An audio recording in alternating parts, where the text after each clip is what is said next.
This tutorial highlights the warning and critical dimension capabilities in metrology reporting. Sometimes we have parts where some dimensions are more important than others, and we want to call special attention to them. We can do this by defining those dimensions as critical dimensions. Currently, we don't have any critical dimensions defined. In metrology reporting, we can access the sample report, show all the dimensions, and then toggle on the inverted triangle icon to the left of the dimension header block to mark any dimensions as critical dimensions. Critical dimensions show a triangle alert on the dashboard tile when they are close to out of tolerance or out of tolerance. A warning orange color, like this orange triangle, means the critical dimensions are still within tolerance, but are within the warning tolerance percentage and may be close to going out of tolerance. We can click the critical dimension alert to show a summary of the critical dimensions on the tile itself for the last sample compared to the previous sample.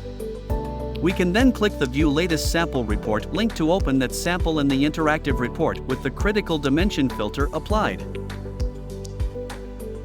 The alert only lasts for the current sample.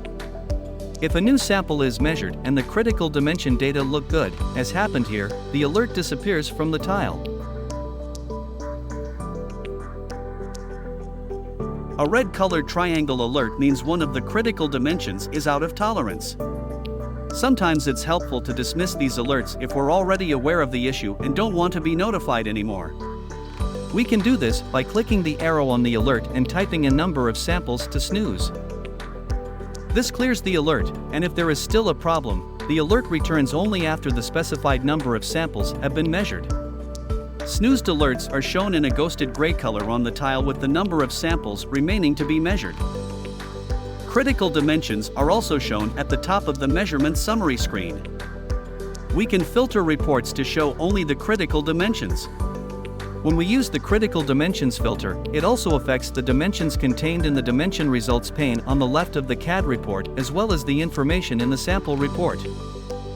For both non-critical and critical dimensions, we can configure when metrology reporting considers dimension to be within warning limits where it flags in orange when dimensions are close to being out of tolerance. By default, critical dimensions default to 60% of the specified limits and non-critical dimensions default to 80%.